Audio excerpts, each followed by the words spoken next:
This is the podcast, not an interview. This is a conversation. No gimmicks, just reasons. 84 reasons. Come holler at me.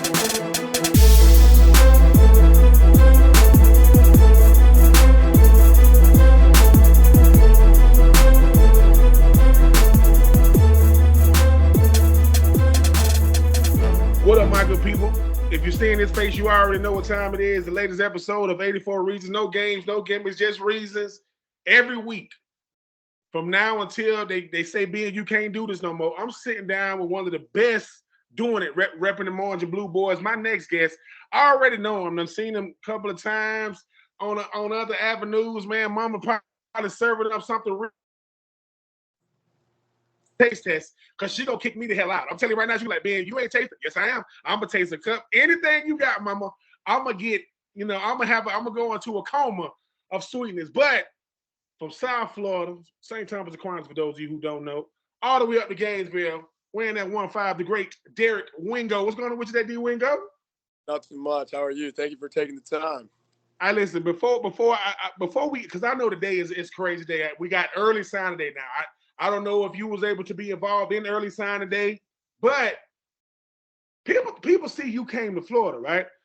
I know how crazy your recruitment was. I remember when you came out. I remember the All-American Bowl. I remember Florida Player of the Year. You had scholarship offers like a freaking 5-star quarterback. I remember it. But though you ended up in Florida, and we love having you. Super duper happy that you chose us. But please tell people that just because you ended up in Florida, how crazy the recruiting process is. Yeah, so I know it's a lot crazier now, but the recruiting process is crazy. Going through everything, all the different coaches hit up your phones, and then you have background noise from all these other people, your family members, your family members that weren't even in your life before, and now they are. So the recruiting process is definitely something that's crazy, and I give all those kids that's props that are going through it today and being able to make the best decision for themselves. But for me, I'd say it was definitely something that was pretty hectic. We were able to slim it down and kind of make the best decision for us. What was crazy? Trying to figure out what school you go to, or just being out there with all that talent at the All-American Bowl? I'd say a little bit of both. And then you have the persuasion from the other guys who already committed from schools, trying to get you to come there and play with them. And now you open it up, and now you have the transfer portal. So that's like recruitment in itself when you're already in college. Derek, when you think about your time in college, you know about seeing it all, man. You're talking about two different coaches. I want the pandemic, NIL. I don't know where you were. I don't know if you was in New York or South Africa, but I know you didn't either stamp your passport. From every, and you still got eligibility left with everything. When you come to college, could anybody had halfway prepared you for all the stuff you've experienced thus far? Yeah, so I'd say probably not. I was not expecting any of this. So, to come in through COVID, being with a whole new coaching staff, transition with new coaches all across the board, new strength staff, and then them being able to have a good job with, now I'm traveling across the world for doing community service and doing all these different things that are online, and NIL hits, and and now you're doing deals with different companies, and it's been a long journey, and I'm really excited and happy that I was able to be a part of all of it. Derek, you keep on mentioning though the transfer portal. To me, I don't think NIL reshaped it. I think it's the portal. I think it reshaped. It's college football free agency. That's what it is. Only difference is, people, when you go into free agency, you might not come out. So there is a realization when it comes to the portal, and there's also a huge perception when it comes to the portal. You've had teammates that jumped in it, that's been able to go other places, and you've had teammates jump in, and they haven't really had the same success. Why? You mentioned two different coaching staffs, two different ways of doing things. Why was Derek Wingo saying, look, I don't care who come or who not come. I'm not jumping in that portal. I chose Florida. I'm going to stick with Florida. Yeah, so the biggest thing that I would say is the grass isn't always green on the other side. So that's kind of what my mom taught me. So just because something looks better, it looks good, doesn't mean that it always is.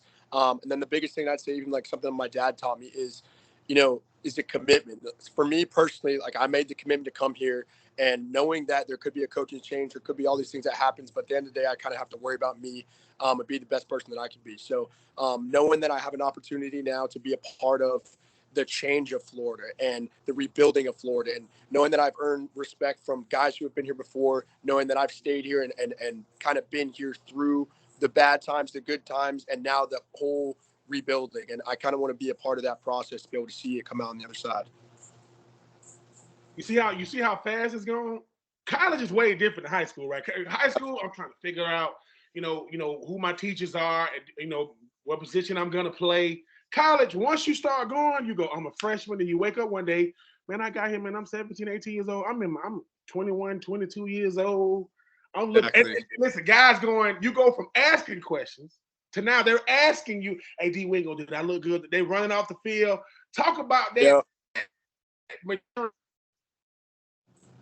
You go from wild to like, hey, dude, I just want to know what I got to do. I don't want to mess up. To you don't want to tell the guys, hey, man, look, on that play, you got to hit that gap. Talk about becoming a leader just by the circumstance and not coaches making you try to be something you're not.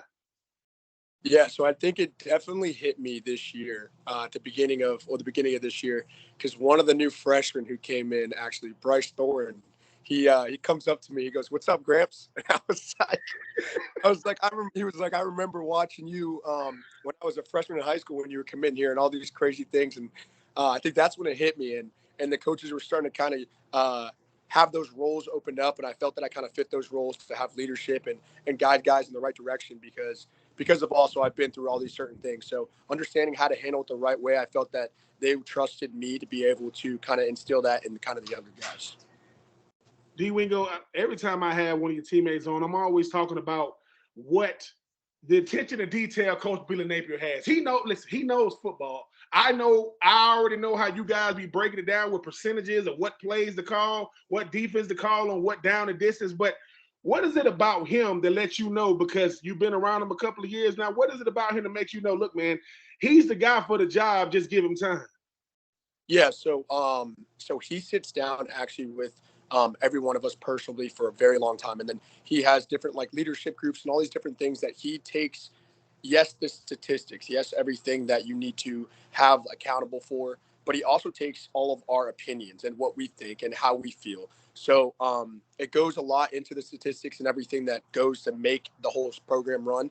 But it's about your players, and I think that's the biggest thing that Coach Napier has about him is his care for his players and his care for the opinion of his players. And you go, sometimes you don't always have that at places. So for him to care, how we practice, how our periods in practice are, how our meetings are, if we should have more walkthroughs, because he came in knowing what he was going to do already, but to be able to ask us ahead of time, being like, and then after we do it, hey, did this work? Did you guys feel more comfortable with this? Did this benefit us better? And I think that's a big part of what he's built and what he is building. And I think a lot of guys are buying into the program, and there's been those guys that have left, but those who are coming in, those who signed today and those who have stayed, I'm sure that, those things are all coming and falling into place. We talked about it earlier when we first came on. D Wingo is, look, most colleges and universities are going to talk about developing the whole man, not just the player, but the person. Well, from Coach Napier, Savannah Bailey, you talk about Gator Good, you talk about Florida Victorious. I look up, I see y'all in the airport. Next thing you know, y'all stamping passports, you in South Africa. There's one thing to talk about, man. I want to see what this stuff is like. What is it like going abroad, seeing other people, other coaches, and having to get back on the plane and go, dude, we don't know how great we have it over here. You could put the University of Florida to the side. Just, man, it's a clean running water, right? We are one of the freest nations in the. What was going to South Africa? What was that like to you? What was that experience like?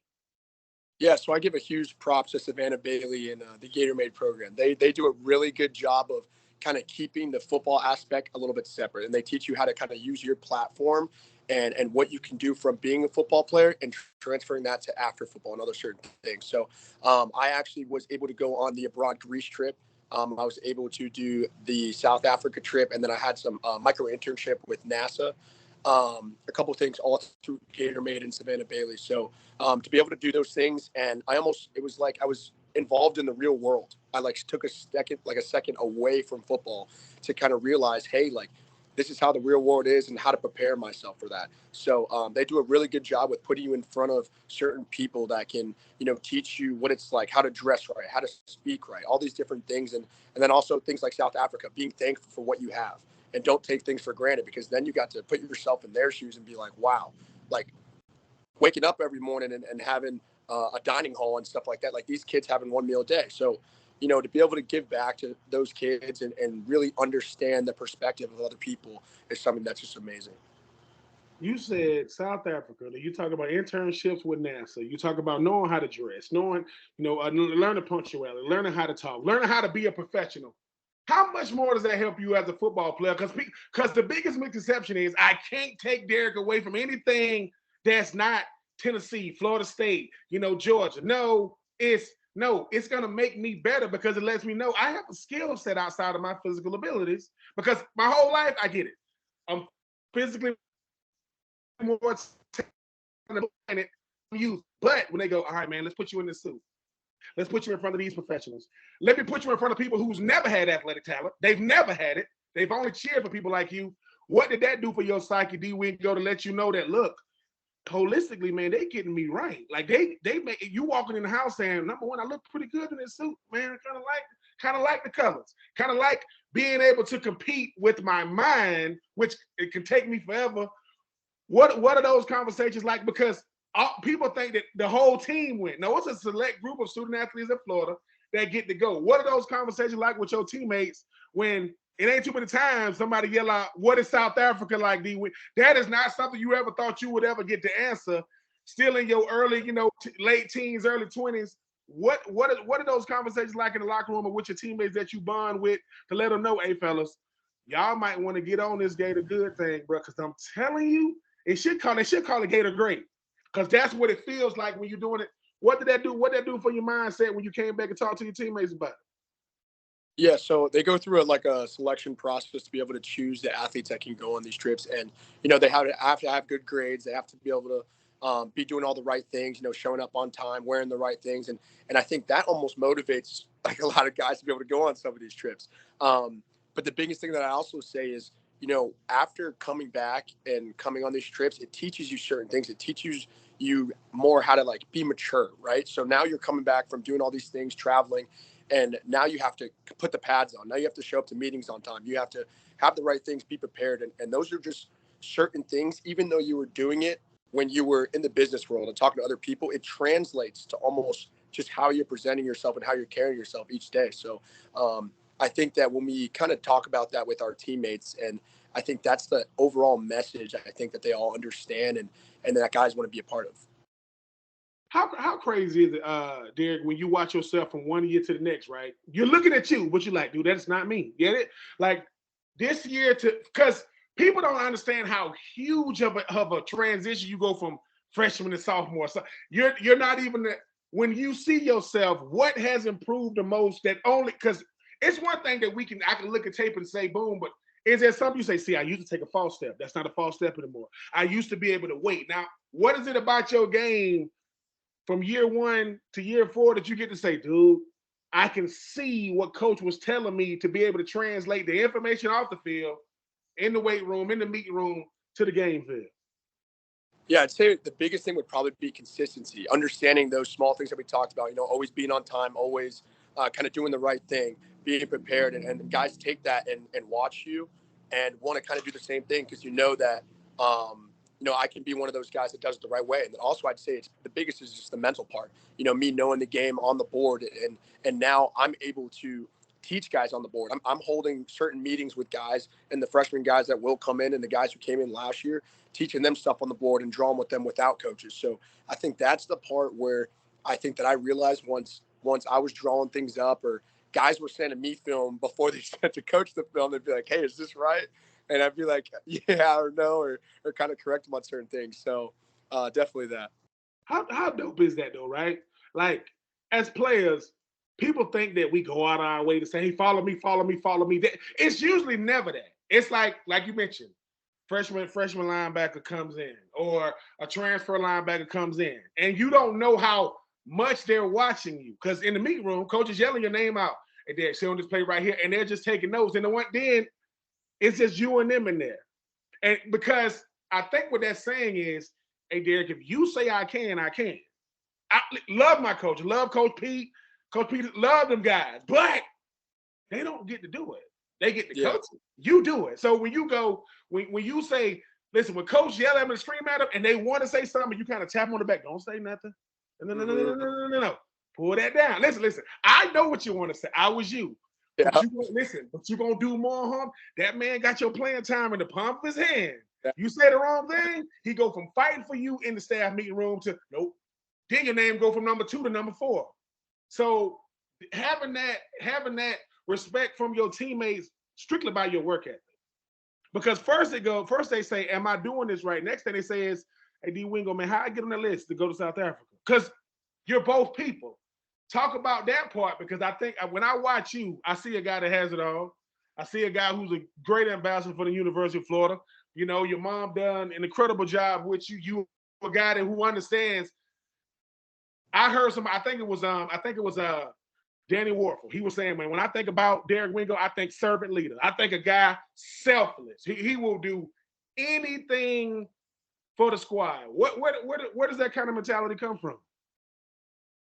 That's why I say definitely my parents. They taught me very well to be able to kind of hold myself in my own head to a higher standard, knowing that don't always have to say it, but do it. So, I mean, I'll give an example. Even small things like after practice, going to the weight room, running a couple extra sprints after when everyone's walking in the locker room, then going to the gym and getting a quick pump in and something like that. And, throughout the first couple of weeks, guys would just kind of look at us, and Shamar James was in there, Taraja Mitchell was in there with us, and guys would kind of just look and be like, oh. But then through like week 4 or 5, they'd be like, hey, those guys are doing it right. And they started to join, and they started to do that. So just definitely leading by example, doing the right things, and then just speaking the right way, I think is a huge thing. And I think that earns a lot of respect from not only your coaches and your teammates. And I think just your communication with your teammates and having the trust within each other that's how you're going to be able to win football games. Speaking of winning football games and having respect for your teammates, man, what is it like playing for Coach Armstrong? I love that guy. So he brings a lot of passion to the room. He's a younger guy from Alabama. He loves to get after it. And if you do something wrong, he's going to come after you, and he's going to make sure that you get it corrected. And I think that's big to have on the defense side of the ball. Someone who is going to coach you, and he's going to get on you.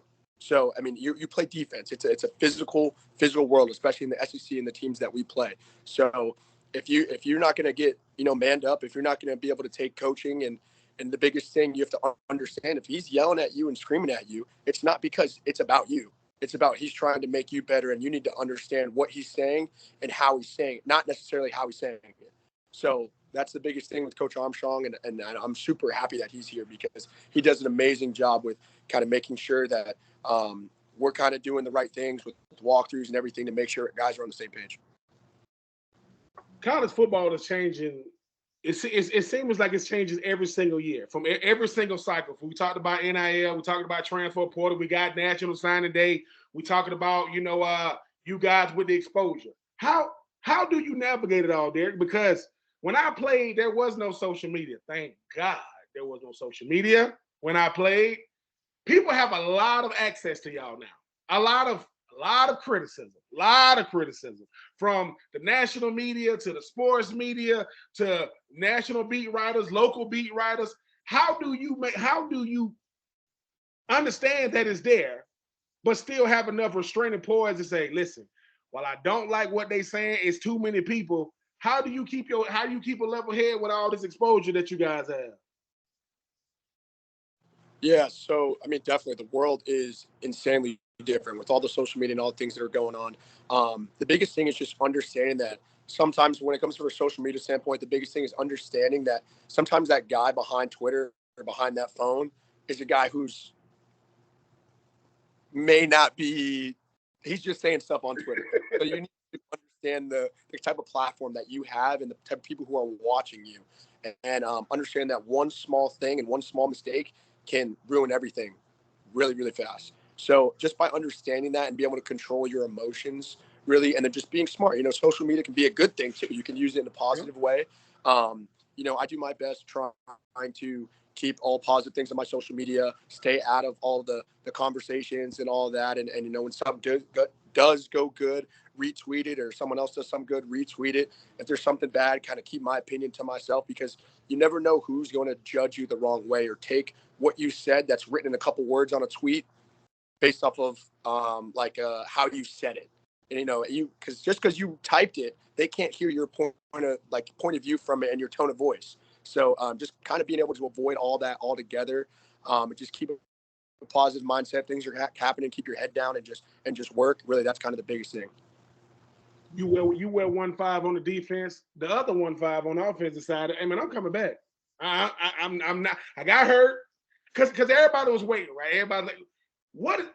This time last year, right? You got this guy, coming from Wisconsin, named Graham. What is he gonna do, right? What is he gonna do? You get to see him every day. You got to play with him a full year. What is it? What is Graham Mertz? We know what he means to the team. What type of teammate is he? He seems to be a guy that has a lot of fun. Definitely can slang that thing, but you get to see him you get to see him 2 days. This year you won't see him in the spring this year. But talk about Graham Mertz. 1 year in, 20 touchdowns, 3 picks. What type of teammate is he? Yes, you talk about another guy who does all the right things, you know, and that's Graham Mertz, someone who does all the right things and goes above and beyond. A guy who's a leader, a vocal leader, and also a leader by example. So I'm so happy that he's staying another year, because he's inspired me to do a lot of different things, you know, working off the field, and just doing those little things on a day-to-day basis and on a consistent basis. And he does all of those things. So it's kind of funny, because being on the different side of the ball, we push each other back and forth at practice. You know, we'll holler back at each other and get to compete, and it's a good time. But, you know, when we get out of practice, it's like, hey, do you want to go in the weight room? Hey, do you want to do this? And, you know, I want to get in the film room with him to see how he sees things. So it's been a blessing to have him. I'm super happy to be able to have him back this upcoming year. And, you know, he's just a guy that does all the right things, and I'm super excited to be able to see where that takes him. Now, listen, you was wearing 1-5 well before Graham Mertz got here. He come in, he put on that 1-5. Do you mess with him? Like, listen, please, rep. You got on that 1-5. Don't go out there embarrassing us. Like, it's got to be a healthy banter back and forth when you get a chance to actually, play against him, during the spring and 2 days and things of that nature. Yeah, absolutely. Because, it was funny because I was wearing 15 my freshman year, and then Anthony switched to 15, and then I was like, and then he left. I was like, all right, I got and then Graham came in. So, it's a funny joke, definitely. But, yeah, it's definitely something that's pretty funny.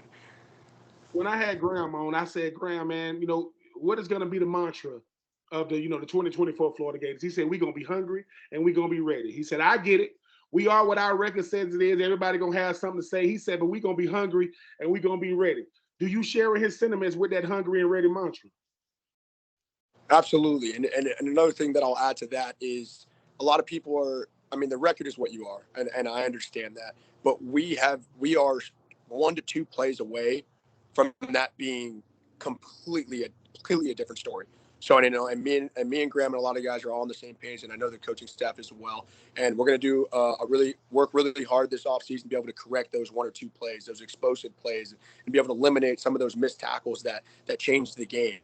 And I think that's the biggest thing that has been hurting us. So we're able to fix those certain things. That record goes from 5-7 to 10-3, 10-2. So, I'm super excited, and we were ready to win. It gets me fired up just to even talk about it, because I'm super excited to be able to get after it this year. Derek, with everything you've done in college football, all off the field stuff, on the field stuff, your mom is up there doing an incredible job with us, Sweet Shop. You talk about just having that mindset to be able to say, listen, man, whatever they need from me, when you don't have to think on the field, when you go, I know what the offense is going to do. I know what they're going to run. I know where I'm supposed to be. I know where the other 10 guys are supposed to line up. How much slower is the game when D. Wingo walk out there and go, I'm directing traffic, but when they snap that ball, I'm gone. I'm gone and can't nobody stop me. Talk about the game slowing down for you once you know exactly what to do, what D coordinator, what your D line, what Coach Peter and them trying to get you to do, how much better is your game when you saying, I'm just reacting. I ain't thinking, I'm just running and hitting. Yeah, so I say that's a big part of maturing when you play football and college football. You transfer from high school to college, right? The game is a lot faster. And once you start learning the playbook and you understand there's a lot more than just, you know, you're blitzing here and you go there. You know, there's a lot of things that break down in the film room and that we have to do. And I went through that transition of kind of understanding how the game slows down once you understand it and you know where all the 10 other guys in the field to my left and right are going to be. And I feel like that comes back with the trust, knowing that he's going to be here and I'm going to be here. I'm going to fit right in the middle, be able to make the player. You have to understand that you have to do your job in order for him to make the play, and you can't be selfish. So it's definitely all about just understanding the game in the film room, trusting yourself and trusting your teammates for everything to kind of slow down for you. Derek, every kid that plays high school football, they want to be where you are. They say, oh, I'm good enough to play for Florida. I want to play at Florida. You're doing it. And you mean no disrespect to them. You do this. I'm a kid. I'm in the ninth grade. I go to St. Thomas Aquinas. I'm from Fort Lauderdale, Broward County, for those you don't know. Broward, not Dade, that's Broward. Anyway, that's another show for another day. And they're saying, I want to play for Florida. Bigger than wanting to play for Florida, tell them what it is when you actually play for them.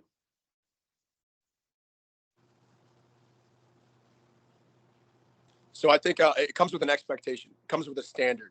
And, you know, that's the biggest thing. It comes with a standard, and these alumni and these coaches, when you get into this program, they're going to hold you to that standard. It doesn't matter if you're a freshman, if you're a senior, whatever you are. If you're not doing the right things and showing up on time and you know, doing all the right things to make progress for yourself and the program, you know, that comes when you get to the point where you can go find yourself somewhere else. So it's a big part of growing up and understand that, hey, this is a business, this is a job, and you need to understand that, you know, these coaches are putting their trust in, you know, 17, 18, 19, 20, 21-year-olds, right? So they have to feed their family just as much as we do. So you need to be able to make sure that you're doing all the right things, you're on time, and you do what you need to do and take care of business in order for you to feed your family just as these coaches want to do theirs. So it's a lot about growing up, understanding the game.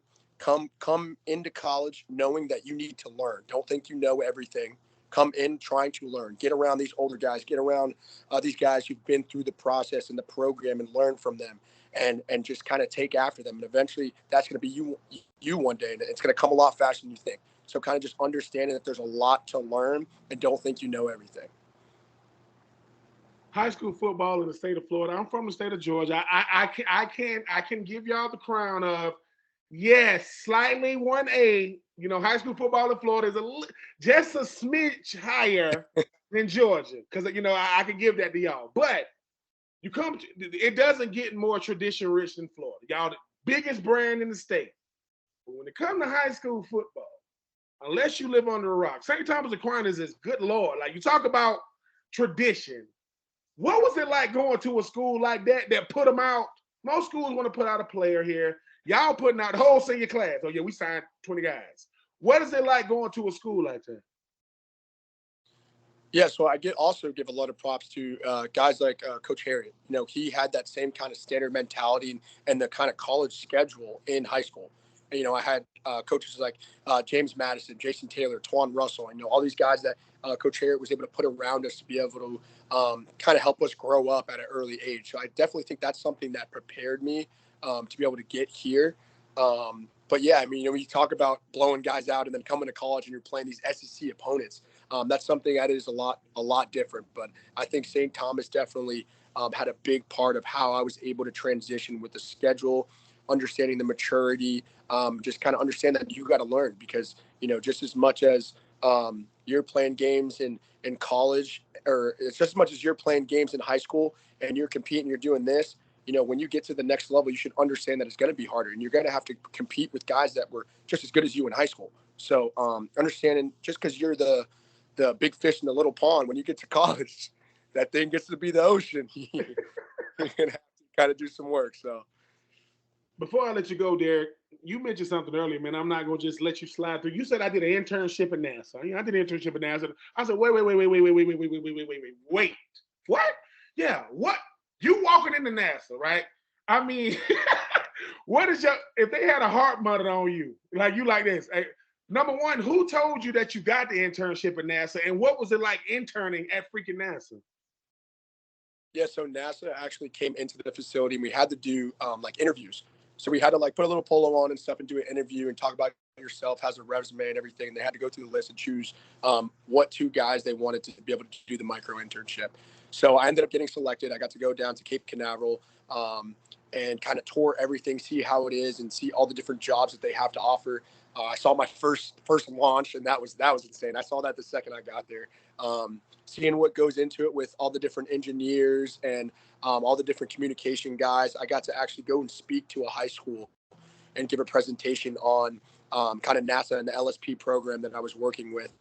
And then like we did open question things, and we talked about, my journey and what I've been through, and kind of giving those younger kids an advice. And,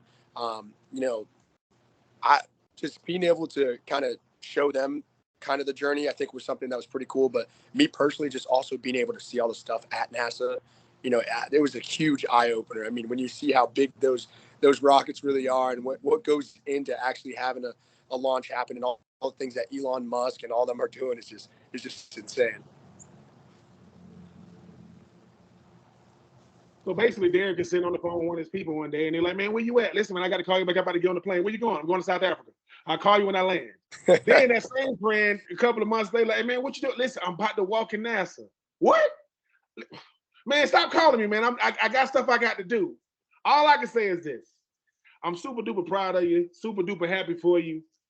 See, the thing is, right? When you're a football player your whole life, somebody had to tell you, no, you get to a certain point, you say, no, I play football. What you mean? Like, no, I'm not a football player. Those are the NFL guys. When you make it there, yeah, I'm a football player, right? Until then, no, man. I'm a hell of an individual. I'm a student, and I play football because Absolutely. the kids that saw you in NASA, you didn't have no help in the shoulder pads when you were going to talk to those kids down there. They saw you. I said, well, when I saw Derek, he wasn't knocking the hell out of somebody. Well, I saw him in the swamp. I saw him in the airport. But then the kids in South Africa, they say, well, we don't speak English. So whatever language they speak, they saying so-and-so, Derek Wingo. So they know you in all the Cape Canaveral, Fort Lauderdale, Gainesville, South Africa, throughout the Gainesville community. I see what you're doing in the community. All I can say is, Derek, you got a hell of a resume, man. And you think about that. You go, hey, bro, my resume, I just keep on adding to it. That way, by the time you decide, hey, man, when I want to hang my cleats up one day, oh, my second mountain gonna be crazy. That's what they call it. They say, listen, the first mountain is when you're young trying to figure out. Your second is the one I want to climb. You pick. This one. I want all of them. I say, listen, give them all of them. Why? Because that boy can climb all 10 of them. That's what I see when I see you. And like I said, tell Mama Wingo when I walk in, just kick everybody else out. No, everybody out. No, y'all, she closed. I'm gonna try.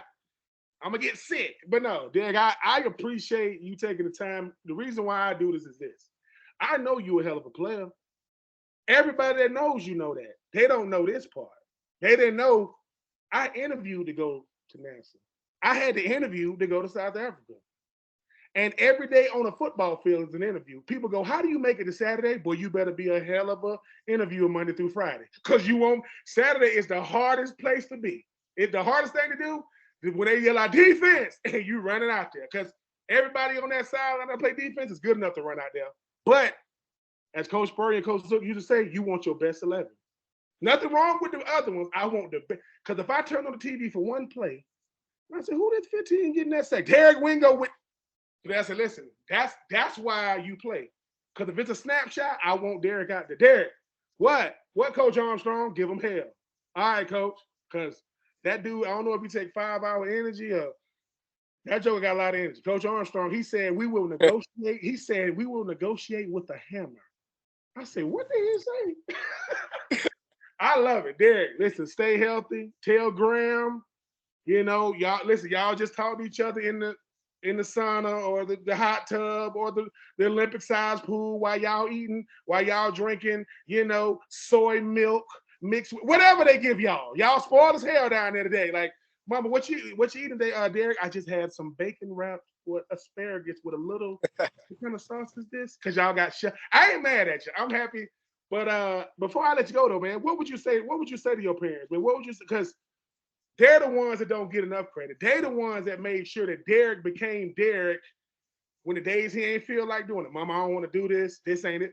What would you say to them? Because they made sure that you stayed the course, even when the course kind of veered off a little bit. Yeah, at first I would say, thank you. And I know what they've sacrificed and what they've done for me to be here. So just eventually for me to be able to give back to them and, spend time with them and know that I appreciate them, I think is the biggest thing because, they made a lot of sacrifices for me to be here. Not just, being here in the world, just, coming to be able to come to college, all those things and graduate and, things that they weren't able to do. So, my dad says the big thing is I want to coach you in life to be better, to be a better man than I was. And, it's just, knowing everything that they've sacrificed for me, I want to be able to get back to them. Derek Wingo, St. Thomas Aquinas, Florida Player of the Year, Army, what was it? Let's see, American, what was it? Army Bowl All-American. But now, NASA internship, has a passport in South, speaking to kids in some part of Florida, all throughout. They've been a part of Gainesville. Hell, I don't even know. I don't know where he at. Gainesville look different. The other side of 75 used to be dirt. Now them boys got, restaurants over there and Dave and Buster's. They got what? They got Cheesecake Factory. Yeah, can I I'm here, Derek Wingo. I had the cheesecake with the what? Spoil, PF Chains. I'm just giving all these plugs to these people. But Derek, I will say this. You are what we are looking for every time we go out there and recruit. We looking for you. I don't care what position. I want a Derek Wingo. And what does that mean? A dude that understands even before he understands. Even before he knew, he knew. Even before he got it, he got it.